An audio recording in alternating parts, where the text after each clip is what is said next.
Hey hot dogs, wanted to share a recording of a live stream that I did with Mark Slee. He's my brother from another mother, and I run the Munjumasi label with him. And we did an Ableton deep dive dissecting one of his tracks called Bitter Flower. We looked at a ton of stuff. We looked at layering, sound design, textures, arrangement, building a nice breakdown, compression, drum bussing, and I actually think the most interesting conversation we had in there was in the middle somewhere, where we were talking about what elements you keep and what elements you delete, kind of a less is more type of philosophy. So I learned a lot through that session. I think there's a lot of stuff for you to learn if you're up and coming in production. And if you like these types of videos where I dig deep into Ableton, be sure to subscribe to my series. And I actually have a video that I walked through one of my own tracks, Peculiar Colors. There's a link somewhere on one of these sides. So without further ado, let's jump into the walkthrough of Bitter Flower.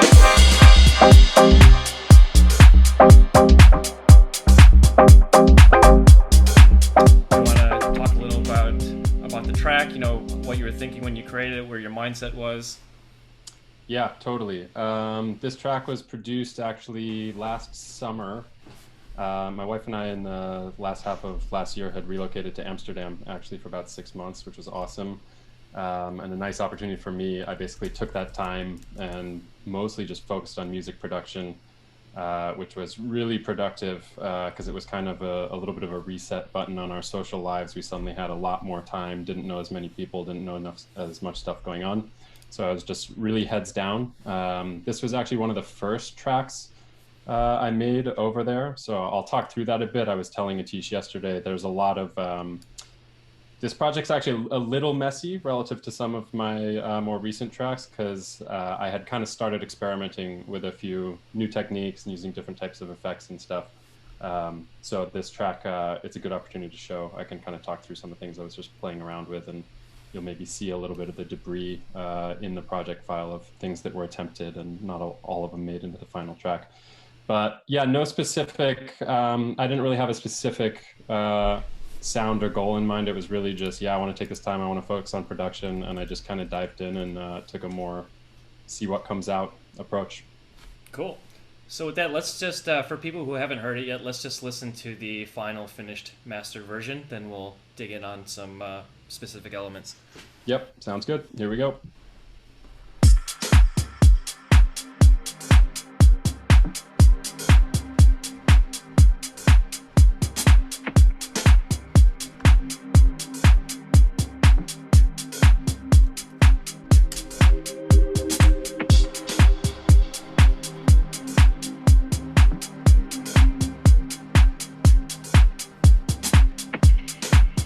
Before the melody comes in, I wish I had had Halloween gigs going on during this track, because it really has a Halloween haunting vibe. Yeah, I'll see in a second. Spooky.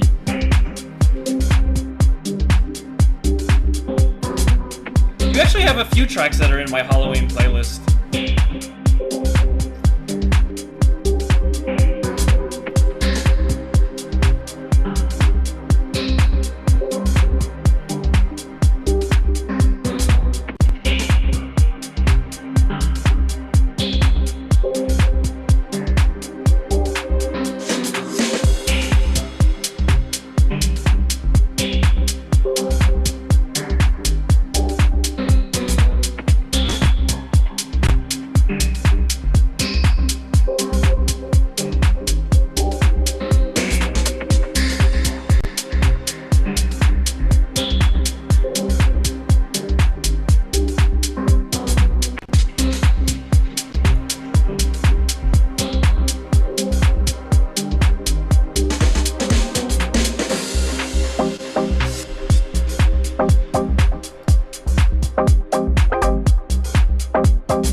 hard not to do my spirit fingers to this track. that was the goal of the track.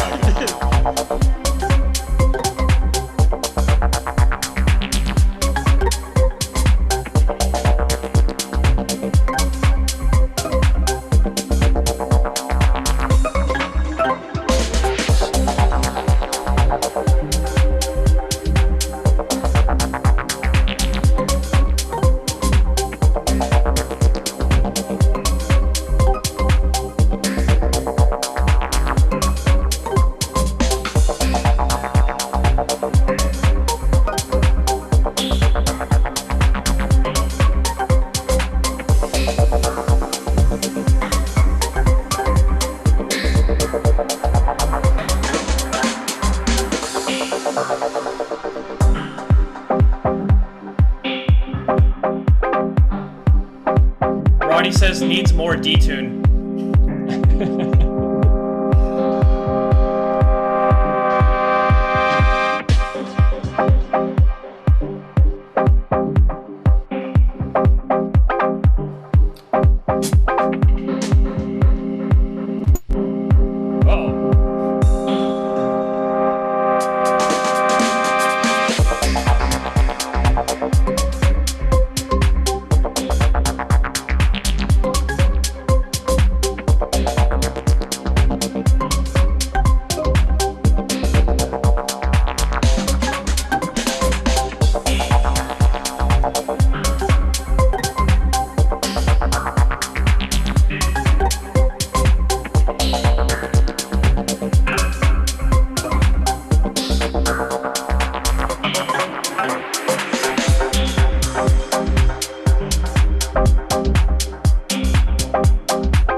All right. Awesome. Ooh. Cool. So There now you we have have it. an idea of the track. Maybe, do you want to maybe start by kind of walking through how you built the groove, then maybe talk a little bit of how you built the melodies. Also, I see number 2, you have a reference track there. Mm-hmm. Curious how that fits into, your approach when shaping this tune. Yeah, I'll probably talk about that a little bit later. That's just, less about the structure of the tune, more about the mixdown. Okay. But yeah, talking through it, I typically start here in the session view, and we'll build up a groove there.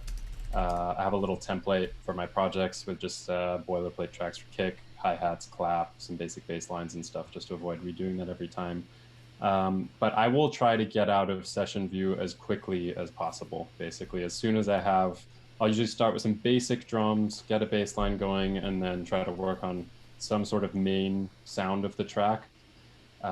Basically thinking about building the core groove that's going to be at the center. And as soon as I've got that, I then try to get out of session view, get into arrangement view, and start building out a track and start working on the progression of it. I find that if I leave that too long, there's a huge risk that I just never finish it, or it just becomes too much of a mess, too many elements in session view. Typically, I'll start by just dragging out 64 bars or so a minute. If I'll just put that core groove down to start my arrangement, and then I will remove a lot of stuff from the beginning to build up a DJ intro section. And then start working on fleshing out the track from there. Around the minute 30 mark, I'll start really figuring out how to introduce the main elements, how to build things up. And I will usually not do, I'll intentionally not do all the elements of the track in session view. I'll just get to what I consider the basic level of core groove is built. And then I will wait to have kind of built my introduction and arrangement. And then sort of as I'm listening to that, use that to inspire, okay, what should come next? What kind of change do I think should happen? What sort of other sound might complement the sounds I've got in here already? But I really try to then iterate sort of in that linear arrangement view and make sure that I'm making progress towards finishing a track and having the structure of a track laid out in a way that's going to make sense. Again, just because I find that if I don't do that early, it seems like it only gets more difficult to do that later. Sure. And there's a risk. On that note, when you say getting out of session view early, I'm just curious. I mean, obviously this is different for everyone, but does that mean you spend like an hour in session view or like 10 hours in session view? On average, like what does that mean? It's a good question. I've never timed. My intuition would say it's an hour or less, and probably even less sometimes. Obviously that depends. Some tracks come really quickly and you just got to groove right off the bat. Other times it's a little more of a battle. But yeah, I would say an hour is probably accurate, or less than that. We're really talking like kicks, claps, hi-hats, maybe one extra percussion element or some details, core bass line, and one main element. So I try to keep to not a huge amount of stuff intentionally. Cool. Should we go through the elements of the track one by one maybe, or? Yeah. Okay, so I'm gonna kind of just work my way down this project. I'll skip over a couple things at the top that we'll talk about later. I like to use some separate buses for different elements in my track. I typically just do 2 or 3 of those in addition to just regular Ableton tracks. I find this just a little cleaner visually than using groups with the way the groups collapse, but it's essentially the same. This track, the very first thing, is just some very basic background noise. I'm not sure how much of that will come through a Zoom stream. Yeah, it's barely audible. Barely audible, but that's just a tiny bit of just sort of wavetable, little noise in the background, EQ'd out with some weird delays on it. Just to do, some people use vinyl noise samples. There's all kinds of approaches people have to this. I don't do it on every track I make, but sometimes it's a nice way to just fill out a little bit of grit, especially for a track like this, as Atish mentioned, kind of Halloween-y, a little bit dirty kind of sound. Next up, I have a bus that I've just called low, just for obviously super low-end sounds. So you can see that my kick drum is routed here through the low bus, and my bass line is also routed through the low bus. I don't actually there's no devices on the low bus, but I'll explain later where that's used as a sidechain input on some other channels. Kick drum track, pretty basic. I have 2 samples here, which are layered. I'll solo this so we can listen to those. Basically, one is just the kind of high-end attack. That one, you can see I'm using a high-pass filter in Simpler to get the top end of that one. And the other one is the low-end oomph, using just a basic channel EQ to roll off the high end of that one, to glue those 2 together.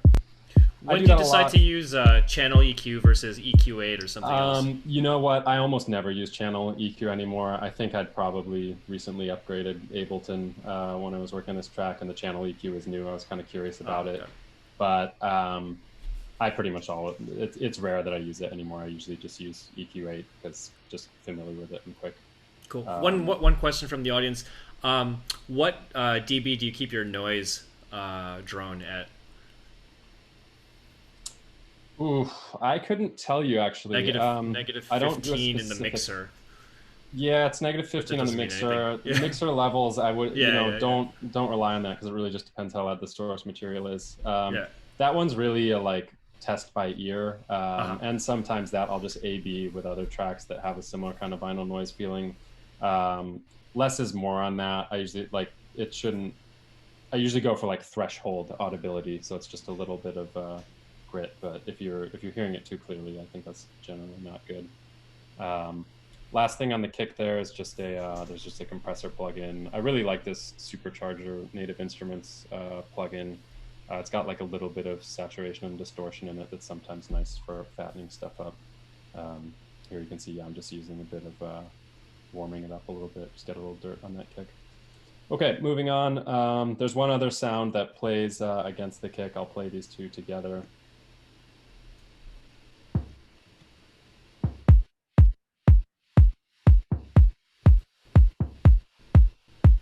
And yeah, you can hear that's just like it's a filtered tom sound. The two of those together kind of make a kick groove. That sound, it sort of, it fades into the mix a bit when everything's going, but often that's effective to have a little second kick or a little weaker kick. Next up is a drum bus. Did we miss the bass? Oh yeah, we skipped over bass. Okay. Can't forget the bass, man. No, this is crucial. Yeah. Okay, so bassline, there's two different sounds combined here in an instrument rack. One of them is the Ableton Collision device, a kind of rubbery bass sound. I'll solo that. Gives an idea of that. And then the Ableton just basic analog synth. You hear that's a little softer, a little bit higher, just kind of some extra harmonics getting added on top there, make it sound just a little bit more complex. I have a simple compressor here. That one's just kind of surgical, just taking the very tops off of that, less about coloring the sound, more just bring the dynamics down a bit. A filter, just rolling off a little bit of the high end. Probably, my guess is that analog synth. Let's see if I solo that one. Yeah. There's not even much in there, but it was probably there to, just make sure there's not the... And then, this is an example. When Atish and I were looking at this yesterday, I was like, whoa, an effect rack on my bass with a wet thing with a delay and a chord. What is this? And then I realized it was turned off, and that was totally, an example of one of those. Who knows what I was experimenting with, but it did not make it into the final track. So. Could we hear track 6, 7, and 8 just soloed for a little bit, just to hear how all the bass sounds interplay against one another? Yeah, let's get going.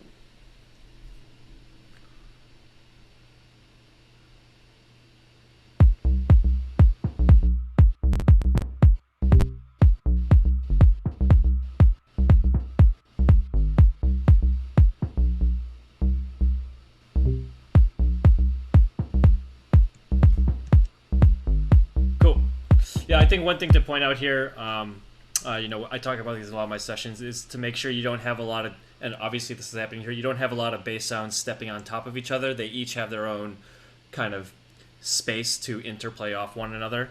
That's something that is something you consciously think about, from a mixing and EQ kind of point of view.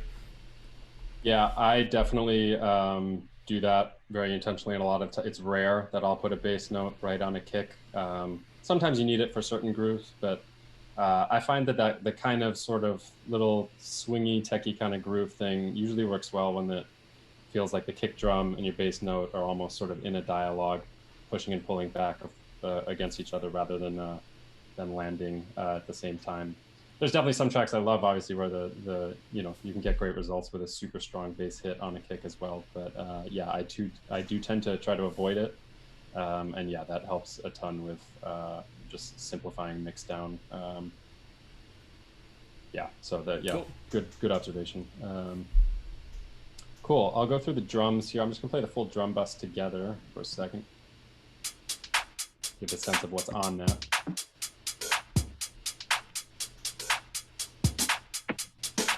Okay, so let's take a look at that bus. I have another one of those compressors on there.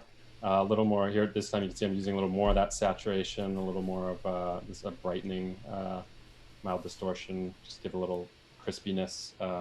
Note that this that's not completely applied. There's a wet dry knob on that compressor, which is nice to be able to mix in a little bit of a sort of heavily compressed gritty sound, but not totally distort the thing. And then I have recently been using this Ableton drum bus plugin quite a lot. I really like, on my more recent tracks, I'm usually just using that actually on my drum bus. It does a lot of the same stuff. And yeah, similar thing, it's got a built-in compressor. I usually trim that down pretty far because otherwise it can be extremely aggressive and basically distort your drums. But some of this I find is nice. It helps glue the drums together. There's lots of schools of thought on this. In some ways, this is, some people might consider that too early in the chain. It's doing a lot of stuff that that a mastering limiter would also do, or a compressor later in the stage on the master bus. But I just have found this helpful lately, especially when I'm working on my grooves and my drum sections first, to just get the drums themselves balanced and all kind of glued together. And then in my mixdown phase, I can focus more on the rest of the elements in the track and balancing the drums with those.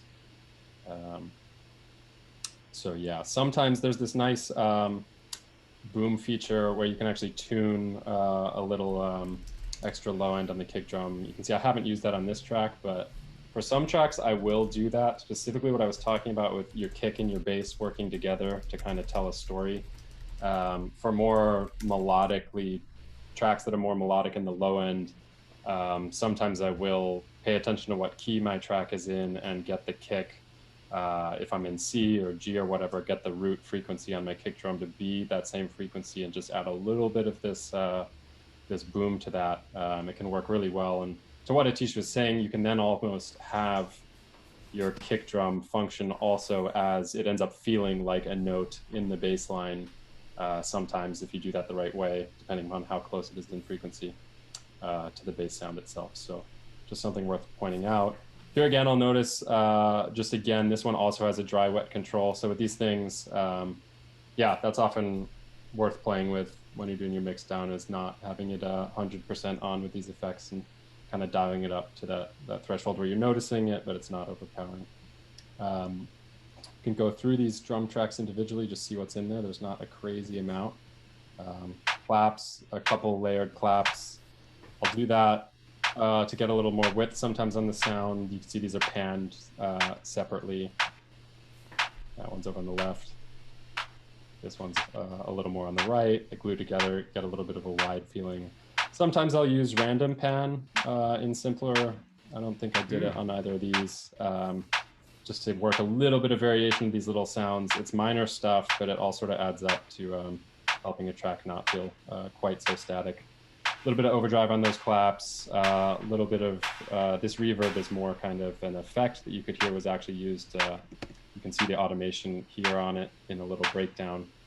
That's not always being used. We can talk about that later. A big portion of workflow is adding all these little details, which I'll usually do after I've built out more of the track.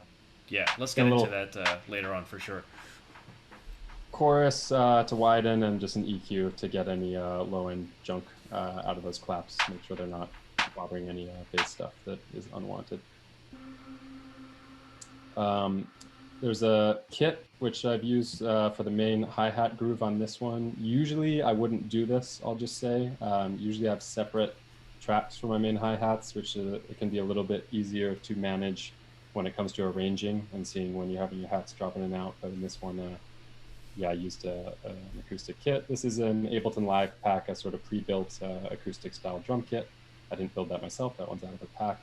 But the main hi-hat groove here is coming from that. And how do you program your drums? Do you play it like on a MIDI controller or a keyboard, or do you do it by hand? It depends where I am.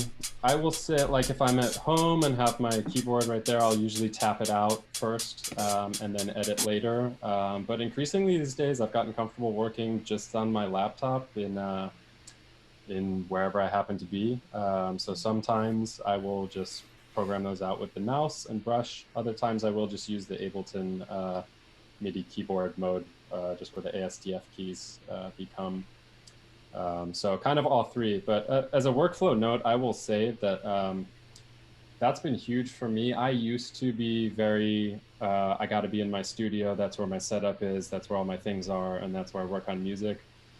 And I would just feel sort of unequipped to work on my projects if I wasn't there. And I'd be, oh no, I don't have my, and at some point I just decided to change that. And I just got comfortable working on Ableton just on my laptop. And I am so glad I did that because the amount of time I spend working music has just increased a lot. And even when I'm back in my studio, I find that I'm just faster as a result of that, because it just, I think the constrained screen space and everything, just figuring out how to make your workflow as bare bones as possible and just kind of get extra steps out of the way. So I highly recommend that. There's obviously benefits to having the studio stuff, but I have found that it's been very liberating actually to just get better at the laptop.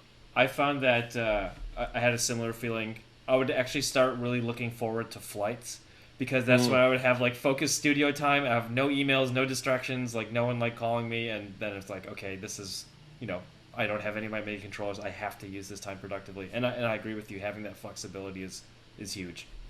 Totally, yeah, that's a great point as well. Yeah, I also enjoy the earbuds in. Cool. Back to this kit track. So as I showed, that's the main hi-hat groove. I usually do this type of stuff where there's main hi-hat and then some little accent hi-hats, usually at lower levels. But then I'll just mention this kit track also functions as a lot of those drum fills. So a lot of transitions in this track will have fills like that. These, I do them one-off. Keyboard shortcut I will mention here. So typically what I'll do is I will have just dragged the main loop out over my whole track, and then I will go break out pieces of that loop to create those fills. The Command E is super useful. So when suppose this was the end of a phrase, just Command E at the beginning of that, at the end of that bar, click on here. Now in the bottom pane, you'll have just that section that you just cut, and then that makes it easy to go start screwing with stuff in there. Changing up, drop some notes, add some new notes in. You can also achieve the same thing by just using normal Ableton record over the top of an existing clip if you have that overdub mode on. Sometimes I'll do that as well, and then just tap some additional extra drum hits in. But with these little fills, I do typically end up editing them afterwards just by hand on the grid, just kind of tweaking until it feels right and feels like it's working. Hi-hats, there are some separate hi-hat tracks here, but they are just for little accent hats. So you can hear that, and that's pretty low in the mix. I'll play that with the main hats. So with that all together, you can hear how those are pretty in the background. Another thing I had just, I'll mention this because Atish and I had talked about it yesterday. There's a bunch of drum samples here. I'm only actually using like 2 of them. That's definitely a workflow thing I'll do sometimes, is just have a drum rack and just drop a bunch of hi-hat samples in there. Quick way to get experimenting, trying different notes. You can even have your pattern here and then just select a bunch of notes, move them onto a different drum sound pretty easily. So a good way to experiment, and then I usually won't clean up after myself when I'm done with that. So just worth mentioning as a workflow thing. You save a lot of time that way, I find, versus constantly going into these samplers and like replacing sample and going back to the browser window. Just that I find to be quite a bit slower. And then one last open hi-hat here. One thing that's worth mentioning here is that you can see there's a few hi-hat samples layered here. They are not all on all parts of the track. So I use automation to do that. So we'll just listen from here. So that's 2 of those samples active. Now into a stronger part of the track. You can hear that 3rd sample comes in purely just by getting activated on an automation lane. It could be a separate track for that separate sample, but sometimes this is a nice, simple way to do some of that stuff. Sure, and I think this is actually, we're going to talk about arrangement in a few minutes, but this is a huge thing in a lot of the Patreon sessions, the feedback I'll give or the things some of the students are trying to tackle is how do I make my track feel less loopy? How do I make it feel more exciting? I mean, I'm just kind of blocking stuff. And I think this is a great example where you don't even have to change the pattern. You just change the texture of one of your percussion hits. And all of a sudden you've added some more movement to the track and it feels more alive. And you get to hear the lead sound maybe in a new context. Yeah, totally. Completely agree with that. And definitely like, less is more, I find, on the number of raw ingredients in the track. The more you can get a just really solid core groove going with a relatively limited number of items, that's great. And then there's so much room to add detail and texture, just via little effects. Workflow thing again, here's a pad track that didn't even make it in the final cut, just sitting there dead. So we'll skip straight over that. Kind of actually perfect timing, because that was, in this track, it's a good example of often workflow is taking stuff out. I think I had that pad probably in this track pretty far through my process. You can see it's arranged all the way through. And at some point I just realized, you know what, this is not adding, just the track is better without this, get it out there. It's just eating up room in the mix. This is something I actually think, you said it, I'm going to say it again because I don't think it can be overstated. There's like a famous quote which is like, perfection is not achieved when there's nothing more to add. It's achieved when there's nothing left to take away, and you might think you're at the 90% point and you might think you need to add two or three more things to finish it, but you actually, stripping stuff away will get you closer to the finish line. Oh, Simmer is saying play it. Can you play that part? Can we see what it was? Yeah, you know what? Let's do it. I'm curious what it even, let's see. Yeah, so it looks like it's it's an Ableton wavetable. And you know what? You can even see all the stuff I did on this track and why it was a bad idea to have this sound in there, because I've got this whole pad in here, and then you can see I'm EQing the heck out of it to try to get all the harmonics out of it. It's got a little distortion there. I'm using a multi-band compressor to try to like get it out of the way of You're really sounds. trying to force it in there. Yeah, and like that's kind of where you realize, wow, if I'm doing all this work to try to have this sound not fight with the other sounds and take space in the mix away from the other sound, like, then what is it for? So I think I'll say that too. If you find yourself doing this much EQing and this much dynamics on stuff, that is often a good sign. Maybe this sound doesn't belong in there, or maybe the notes you're using are wrong, or you should have fewer notes or something like. Yeah. Just good sign, because often I'll go down rabbit holes of where it becomes this psychological path of, oh, I can do this, the audio engineer in me, I can make this thing glue together with these other things, but that's often a stupid effort. This is and awesome. I'll point out. Oh, sorry. Yeah. So what were you gonna say? Oh, I was just gonna say, I think the last 5 minutes in discussing this is for anyone who's watching or is gonna watch it again. This may be the most valuable 5 minutes because, I mean, from a label perspective, how many times do we give a feedback saying, like, the idea is cool, but this track is just doing way too much, just like remove elements. I mean, this is such a huge point that many times less is more. Yeah. Two people I'll randomly say who do this well. Patrice Baumel does this super well. When you listen to his tracks, every element counts, and there's not a crazy number of them, but they really work, and the tracks don't feel sparse. Another producer in a different sort of style genre, but I also find that Lucene does this well, and I'm often really impressed because his music sounds really, it sounds really lush and really full and really complex. But a lot of times I'll be listening to his stuff and really focusing in on the sounds and be like, oh, you know what? There are not as many as it sounds like there are, and that's just a really impressive thing. Oh, sorry. Go ahead. Yeah, go ahead. Oh, just as a quick side tangent, I love Lucene. I mean, he actually remixed one of your tracks from this EP. I think he's a brilliant producer. And I went through an exercise, which I recommend other producers, regardless of what level, is actually listen to a track, put that track in Ableton, and actually try and copy exactly what that artist did. And I did this 2 weeks ago with the Lucene track. And it really forces me to really, really learn and understand what's happening. And in context of what we're talking about, the things that aren't happening or the things that don't need to happen. And I think it's one of the most educational ways to improve as a producer, to literally try and copy what someone else is doing. Yeah, I totally agree with that. It's one of the best ways to learn. And yeah, I think sometimes people are hesitant about that because they're like, oh, that feels like I don't want to copy someone or but purely just as an exercise. It's that's how you learn like any other skill. So the reason why that pad was a mess is because this sound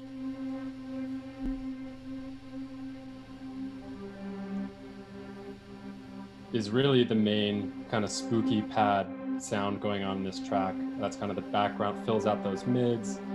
And there don't need to be two of these. So that's why that other pad disappeared and got out of here, because let this sound do its job, let it shine. So this one is it's Native Instruments Massive X. We'll see what.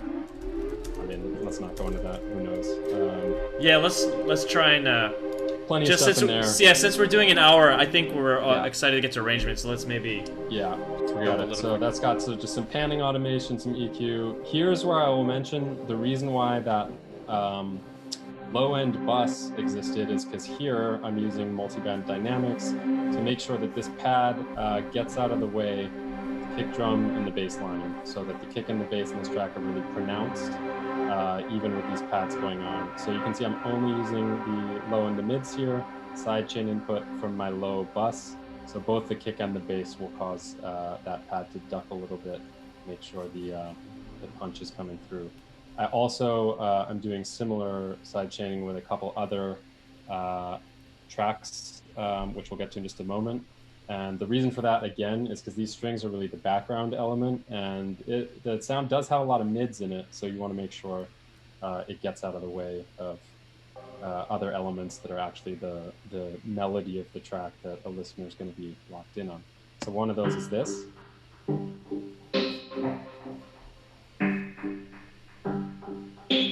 So that's a Ableton wavetable sound. I'm using chord so every single note is actually a couple notes there. And that's a really percussive one with a quick attack, so that's why I'm having those strings duck and get out of the way. I really want the punch of this sound to come through. It's got a little bit of compression and then some delays on there. Next up is this big funky Moog sound, this Moog sound I should say. This is one of the main elements of the track. And I just wanted to point that out. That's kind of one of the things I think gives that sound a little distinctive flavor, is a little bit of pitch bend at the end. And you can see there, I did that with the mouse. That's clearly not done with an actual pitch bend wheel. And it's like subtle, but that gives that sound so much character. And yeah, the shape of that and the timing is probably something I spent a decent amount of time getting that tuned to work with the groove and have a nice little effect there. Then we got this 303 sound. I hadn't heard it this way, but I sent this track to Yuan, and he was like, "Oh, it's a crazy didgeridoo," and I'm like, "Okay, I can never not hear this as a didgeridoo now," because he's right. It's a 303 plugin. I really like this Procyon plugin. Specifically, I'll just say this distortion section on it is really nice and can really dirty up that 303 sound, get a lot of crazy texture on it. So that together with this organ. It does sound like a didgeridoo. Yeah. When I was making this, that wasn't in my head at all, and I didn't even hear it that way. And as soon as he said it, I was like, okay. Well, he is Australian. Yeah. That's true.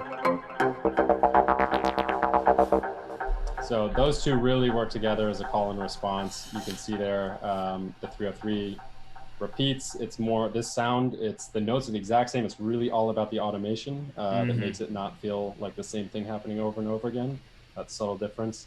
And then this organ sound is a really oh, there's a lot going on there. That one's got a lot. It might be more than it might be less than it looks like. Yeah, this you can see just doubling up on an octave. Again, it's massive, but with a really, that's like a really Korg M1 style sound. A little bit of compression again. Again, just chop off any accidental low end that's getting in there. Make sure this is not the bass sound, and make sure it's not fighting with the bass sound. Little distortion, little chorus to widen it up. This vocoder is going to actually be an effect that you'll hear. Oh yeah. Towards the end of a phrase. I'll do that now.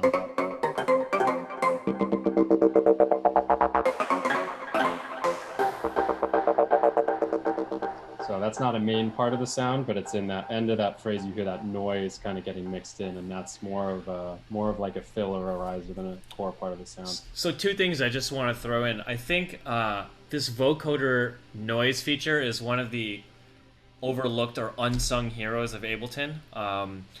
For people who are looking to create risers or textures or whatever, and you're sick of the same old like white noise, in your synthesizer sample, using the vocoder noise, you have a lot of control over creating a very, very unique noise sound. So definitely spend some time with the noise there to create your own unique thing.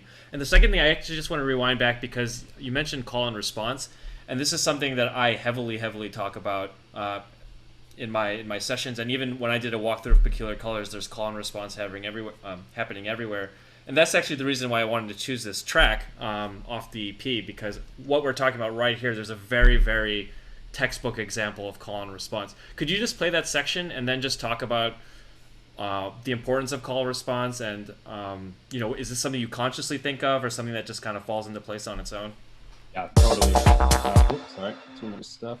In this case, yeah, that's completely intentional. That's totally, these two sounds are meant to work together that way. And yeah, you can, you can see it there when I show those MIDI clips together. It's all about that didgeridoo sound building up, setting it up for that organ to have a cool phrase that responds to that. They're having a conversation with each other, basically. Yeah, and I think that's one thing I'd mention is kind of the didgeridoo 303 line is really dumb by comparison. It's the same note, just that stuttering. It's got automation, obviously, on the timbre, but it's really dumb. But the dumbness of that melodically really works because then the organ sound does something a little loopy and weird each time. And this one I did a lot of like editing by hand with those little like trills and stuff. So those two, yeah, they're playing off each other in different ways. Both it's a measure and then a measure, maybe it's two measures. But also, yeah, one simple, then one a little more complex. So yeah, it's all kinds of music. That's been around forever, call and response, and it works in electronic music as well. So definitely one to think about. Then everything else at the bottom here is just little fills, just little extra sounds. This one is just like some percussion sounds with a ton of delays and things on them. Just little background noises, just little weird things. That's probably where another source of that Halloween vibe on some of this track. What's the bus. Oh, sorry. Yeah, go ahead. What's the importance of adding these little, one-offs and texture noises in the background? Why do you do this?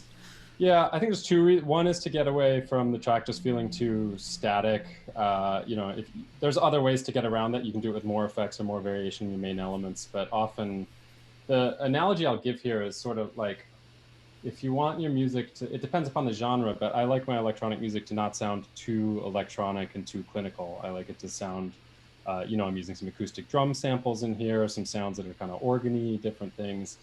Any actually acoustically recorded music, it's going to have all sorts of little variations, and the same note's not going to sound the same twice. And if someone recording a guitar, there's going to be fret noise, there's going to be fingers sliding on strings, there's going to be any number of things. So I find that a lot of those little details, you might never be able to pick them out of the track by the time it's all mixed together, but that's what gives your track a little bit of that, a little bit of a more organic feeling to it. And sort of some atmosphere, with traditional studio recorded music. I think this is why parts of why certain studios would become very popular. That people would kind of refer to the sound of that room at that studio, and it's that would often be the reverb of a room or whatever it was. But same thing I think applies to electronic music. Those little background things kind of create the ambience that creates a sense of space, like where is this music being played. One other thing I'll mention I do for that, I do usually have some return buses. I usually have one shared reverb. Definitely I don't use that on everything, but a few main elements will probably be sending a little bit in through that, and that just kind of creates some glue. So yeah, I'm soloing that. So you can hear there's like bits and pieces, certain things are stronger now. The drums are actually pretty low in there, but hearing more of that organ in 303. And then I'll have a couple extra buses that are just some delays. I really like the Ableton Echo one. It's also got reverb built in. I'll usually use that for these as well. And these are more kind of for fills. So yeah, we'll dive into arrangement now. And I'll do a lot of little automation fills towards the end of phrases where a clap here and there will go through that, or a hanging hi-hat, or at the end of a section. I probably have done it with the 303 or the organ. And yeah, I might have skipped over this, but yeah, my crash bus is just a bunch of simple sounds. And if I zoom in here, you'll see there's quite a lot. So these 3 tracks are all, they're all routing through that bus. And these are just all little hits, little cymbals, little things filling up the space, making transitions. Here's some here. So I'll drag different samples from the sample bin in for these things. And again, it's kind of one of those things that just makes your track feel a little bit less repetitive when there's a different cymbal sound each time, or a slightly different one. There was this thing I heard, I'm going to misquote it, and I think I mentioned it in a previous one, like the rule of like, this is for pop music, like you should never hear the same seconds twice, or the same 7 seconds twice, you know, or at least, you know, every 7 seconds, there should be some kind of new thing that's like stimulating the ear so it doesn't feel too loopy. Maybe it's not 7 seconds in dance music, but what's kind of happening here is illustrating that point where, you know, the ears are always kind of getting some kind of new stimulation, no matter how subtle, so the user just doesn't get too bored. Yeah, and I'll mention workflow-wise, that's something I usually do towards the end, and I usually kind of do it that way, where I'm just playing through my track from the start and like just observing my own cycle. Like if I start feeling like, oh man, this feels like it just kept doing the same thing, that kind of dictates to me when to throw those in. Sometimes there's more in the main section of the track. Sometimes there's actually less of those in the main section of the track. Sometimes you need a few more of them at the beginning when you're just in your groove. But as your main elements come in, then maybe sometimes you can back off on them. I'll just show, as we were talking about arrangement, yeah, there's going to be a lot of that on a lot of tracks. So automation here, you can see, here's an example of at the end of phrases, this sound's getting sent to one of those auxiliary buses. I'll play this so you can hear it.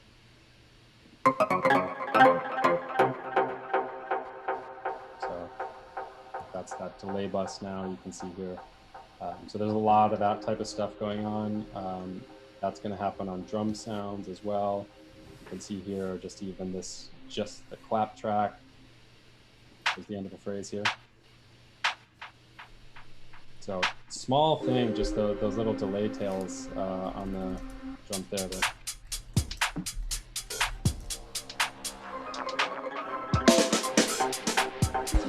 It makes a big difference. And then yeah, the biggest source of those is obviously all those acoustic drum fills that I threw in here throughout the track.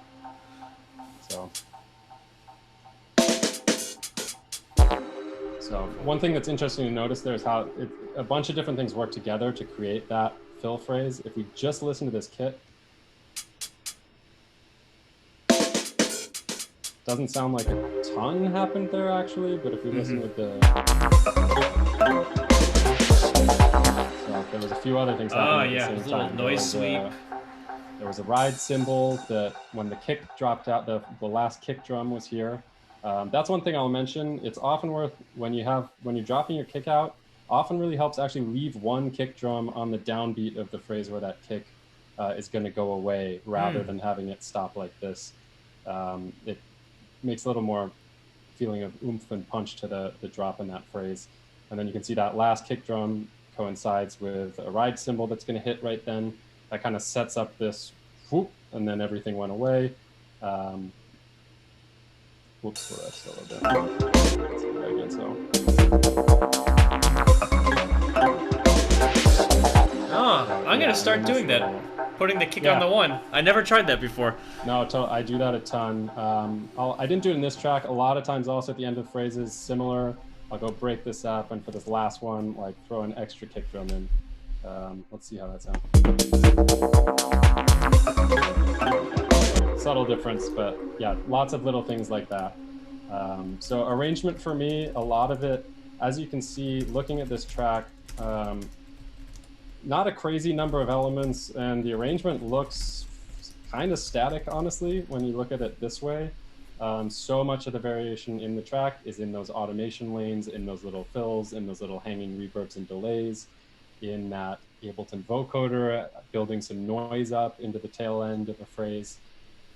So for me, that's really the bulk of my arranging time and process. Is much more time is spent on those variations, those little things, than the core structure. As you can see, the core structure actually is not incredibly complicated. And again, as Atish said, learn from listening to music that you really love. Go listen really closely, take notes on a track that you like, and just figure out, like, yeah, what things do change, when do they change, for how long.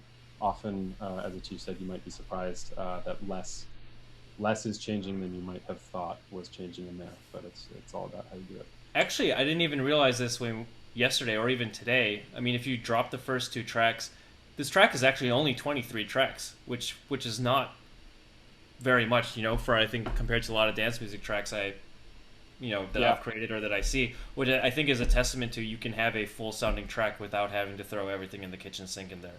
So yeah. It's more about modulation and variation than it is about just throwing a lot of junk in there, essentially. Yeah, for sure. And I think like track count is a bad thing to focus on, because a lot of it also, like, yeah, I think it's easy to feel like, oh, is there enough, and should you have more tracks? But so much of it just depends upon what's on your tracks. If you've got a drum rack on the track with a bunch of sounds and all these, so I generally try to do more of my complexity within a small number of tracks where there's a really interesting sound or a layered thing, or like I was showing with those hi-hats, layers of that sound that are coming on and off throughout the track. Or on these tracks with my little cymbals and fills, there's probably a bunch of different samples there, but they don't all need their own individual track. One thing, since we don't have a ton of time, that I did want to show is a technique that I use for Mixdown.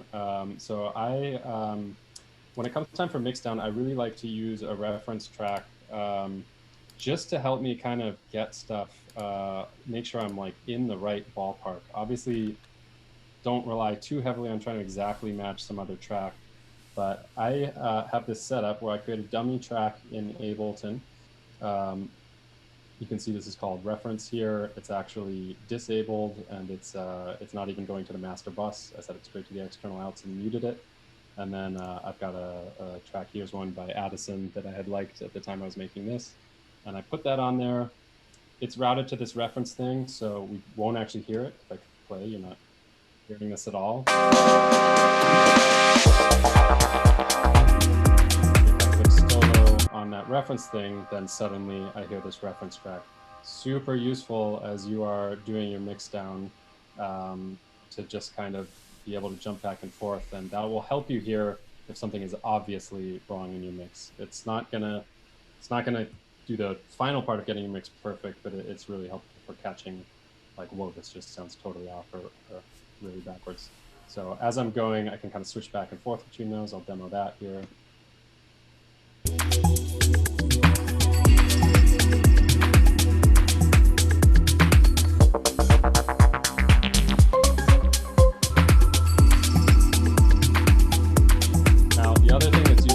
Master bus, I have this Voxengo span plugin. This used to be free. Unfortunately, I think you have to pay for the version that has this now. But this has a sidechain input. You can see I've set that sidechain to come from that reference track. So even though that's not even going to the Ableton master bus, and we're not hearing it unless I solo it, it still goes into this plugin.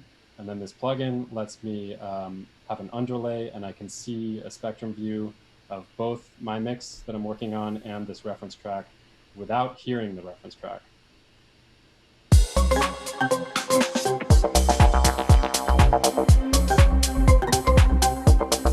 Very fancy.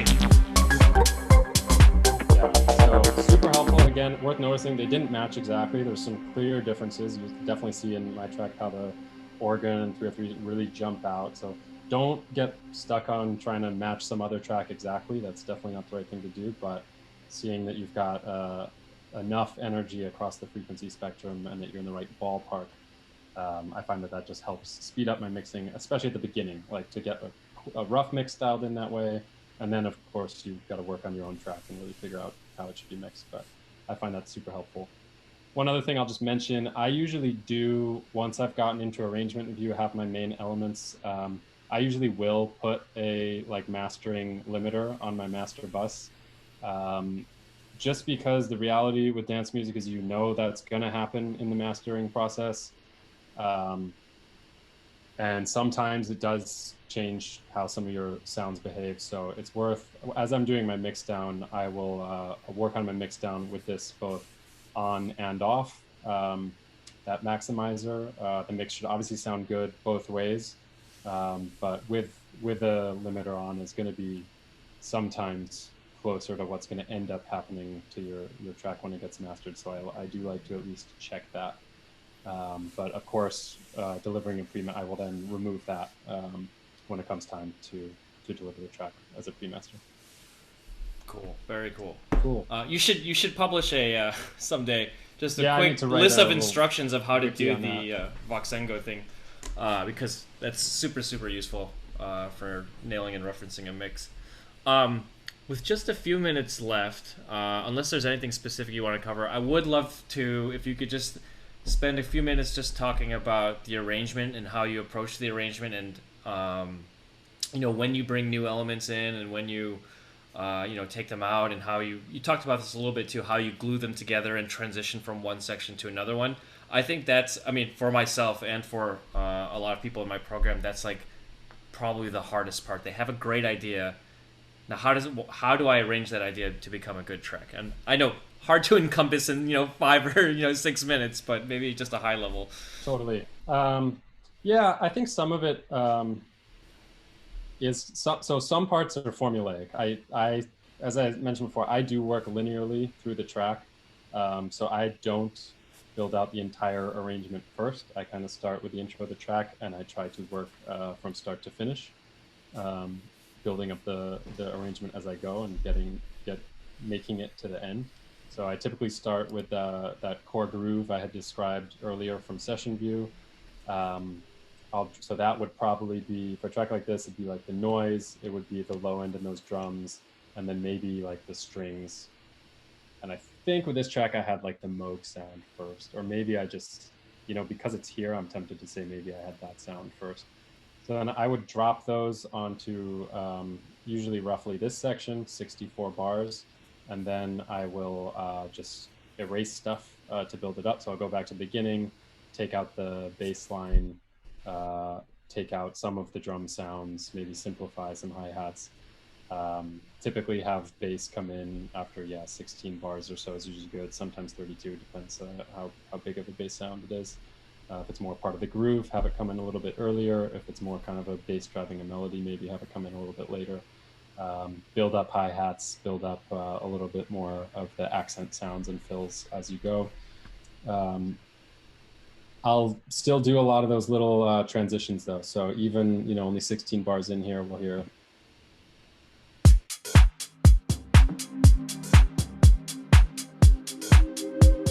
So that's, just this little riser here. Those things, totally, it's what Atish was talking about, that 7 seconds. Does it sound like nothing's happening? Have I gotten bored? Things as little as that, I find, are often enough. And that synth, it glued both sections together. It was a common thread happening, before and after. Right. And even there's just some tiny, so there's a little one. We're listening here.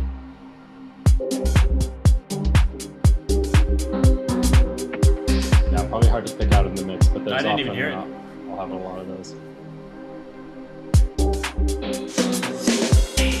So like that fill there was probably just too, I bet that was just too snare drum, yeah. Just like this little stuff up here. And same thing again, as Atish was saying, that sets up that little feeling of energy on the next phrase.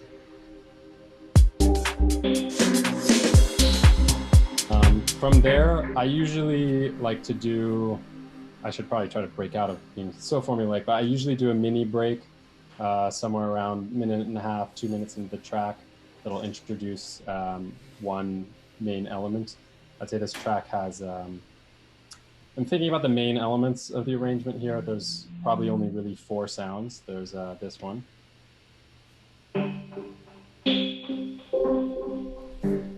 Which that one I'd say is an interesting sound because it lives right on that boundary between background and foreground. It doesn't demand your attention at all, and you can easily ignore it. But it's interesting enough that when there's nothing else happening, it can be focused in on. But the first real main element is that Moog sound, which is clearly a lead sound. Yeah.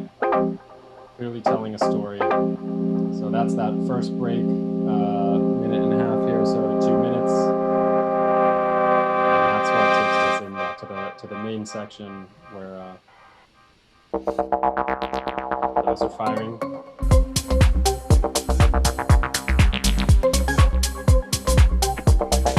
And then, yeah, as Atish mentioned, you kind of see the core guts of the track through here. Is mostly it's automation is what's happening. Things are changing. All the textures are getting modified a little bit. This sound comes back in, which was on that boundary of background and foreground. So let's listen to that come in. You'll hear how it has a little bit of energy, but it's not going to feel like a drastic change.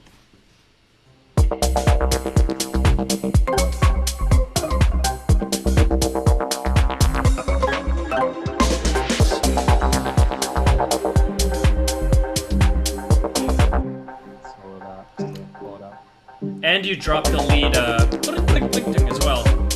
Oh no, it's still. Oh, it's still. That's interesting. Can we talk about that?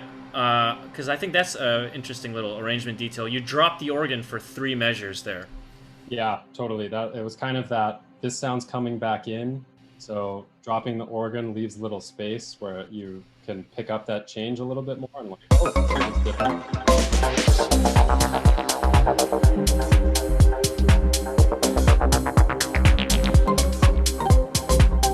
Yeah, that's cool. Yeah, and you notice, kind of as I was saying, once the organ's back in, the other sound really recedes into the background. It stops demanding your attention and it kind of becomes part of the mix. So I think that's why that was effective there, was to make it noticeable that that's come back in. But when the organ returns, what you're left with is just a feeling that there's a little more energy in the track now, but it doesn't feel like 2 melodies are having an argument or stepping over top of each other. So that's kind of the main guts of the track. There was one thing you said a little earlier, which I think could warrant an interesting philosophical discussion or a discussion on creativity, which is the word formulaic, where on one hand it's kind of a pejorative, or it has a negative connotation, saying, I have a formula for the way I work or for the way I create. But I think on the other hand, a formula, for lack of a better word, it comes with experience. It's your workflow, and it's why when you create something, you don't hit a wall, because for every single small decision you have to make, you don't have to evaluate all 1,000 choices. You have your unique formula that takes you from start to finish, so you can just be more efficient in your work. There's some kind of spectrum and falling in between there. Can you speak a little bit to how important it is to having that process or that formula to actually not get sick of a track or finish your work? Yeah, no, I think that's a big part of it. I think 2 things. One is this is dance music at the end of the day. It's designed to be, it has a utility. It's for tracks that are designed for the dance floor at least. So to some degree, that formula is just dictated by that and makes sense. But yeah, I also do find for me, and I think probably for a lot of dance music producers, arrangement isn't really where I'm looking to innovate when I make new tracks. What's creatively interesting to me is the sounds, the core elements, the groove. And that, I understand these tracks are going into a DJ set, and the larger story is being told by the DJ set, where this track is one of a bunch of tracks that are going to be strung together to create a kind of, hour-long or 3-hour-long or 24-hour-long story. So I don't worry a crazy amount about like every one of my tracks needs to have some new arrangement twist or some. For me, that's just like, it's not. It's not essential that it's unique in that way. There's a reason why the sort of typical structures work. I think even from usually, oh, sorry, go ahead. I was gonna say, I usually shy away from big breakdown tracks. I will say there are definitely, for certain styles and certain genres, having a much more pronounced epic breakdown is totally a thing. And there's a place for that, and that can be done really well. I tend to just not make that type of dance music. I tend to be pretty subdued with these breakdowns. It's usually kick drum going away and some kind of either space or a new sort of pad thing. But I'm definitely in the less is more camp there. But other producers have tutorials well worth watching on really detailed and really intricate breakdowns, which can be very cool. I think one thing you touched on, which we both, we run Manjumasi, the label, and one thing that we always are listening for is something that's unique about a track. And for a track to catch our ear, it doesn't have to be unique or interesting in every single department. It could be a unique, unexpected melody, or maybe, it could just be a really unique groove, but not every track has to have a mind-blowing, innovative arrangement or X, Y, Z. I mean, sometimes one thing that's just different than the rest of the... One aspect that sets it apart from all the other aspects can be enough to really make a track shine. Yeah, no, I agree. And I think it's better to have one thing stand out and everything else formulaic than have like two or three things trying to be really interesting at once. Like when I'm making tracks, I often have this... there's a feeling I get sometimes when I'm really happy with a groove in the core of a track, but I'm like working on building my arrangement, and I'm like, oh no, I can only like ruin this from here. Like if I've got one really interesting thing, it's really about preserving that and making sure that interesting thing makes it across the finish line and is clear there, and that other stuff doesn't get in its way or you don't break it. I feel like we give that feedback on demos sometimes where it's like there was one thing that's really great, just let that shine and don't do too much. Totally. I'm going to take one question from the audience, then maybe let's wrap it up or see if you have any final thoughts before we end it. Listening back and dissecting the finished track, do you ever find something that you wish you'd done differently, and how do you deal with that? And maybe not just for this track, but for all your any pieces of work in general. Yeah, I try not to dwell on it. I find usually by the time I finish something, I've just totally lost any objectivity. So it's easy to second guess yourself, I guess, or ask those questions. But I think after years of doing this, I kind of just operate on sort of faith, I guess, where it's like, look, I made the decisions I made while I was making it, and by the time I put however many hours into it, I don't trust my own judgment anymore. I mean, what I'd say that it's really useful. I mean, Atish and I, obviously, we send our music.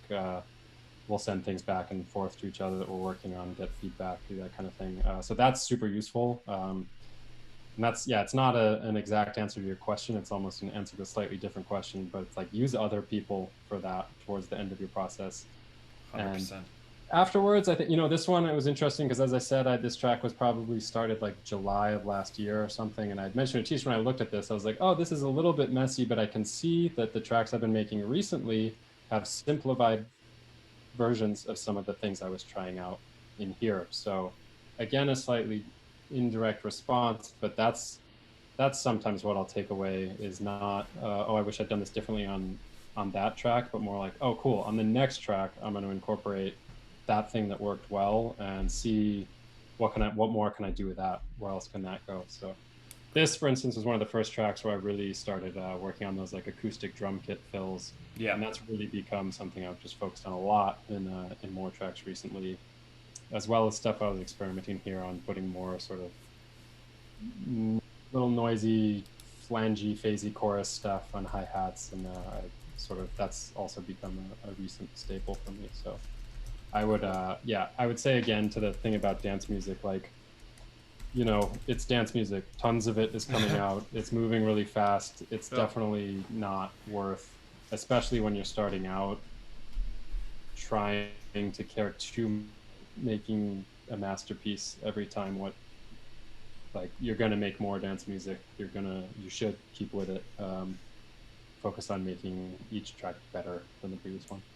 I have one question. This isn't from the audience, but this is which I battle with, and as you can attest to by the number of revisions of tracks I'll send you, before I decide it's done, is When do you decide a track is finished?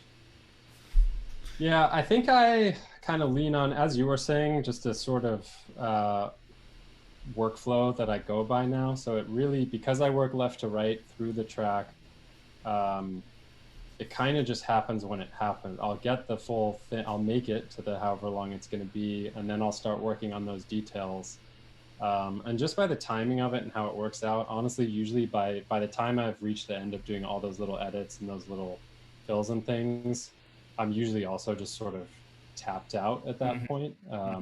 So I try to not agonize about it. And yeah, touching on stuff we talked about earlier, I think the more crucial decisions I feel like were made earlier, which was the cutting stuff. Like dropping this pad was way more important than all those little fills. And that decision was probably made quite a bit earlier. So by the time I've reached that end of my workflow, I try to sort of just shift mental gears. And it's like, yeah, I've made the core decisions about the track have been made at this point. Now it's more about the sort of audio engineering effort and the sort of more tactical, just finishing, a less creative part of it, more mixed down and working on details and not thinking about creative decision making any further. Because otherwise it can never end. Yeah, totally. Well, cool. Well, thanks for your time, Mark. This was really valuable. Just seeing insight to how someone else creates and lays out and makes their decisions is valuable for me, and as I'm seeing, valuable for people in the audience. So, yeah, super cool of you to do this. And for those who are watching live, this will be available to replay, to dig through and watch again in a day or two. So thank you very much, Mark. Sweet. Thanks for having me, man. All right. Take care, man.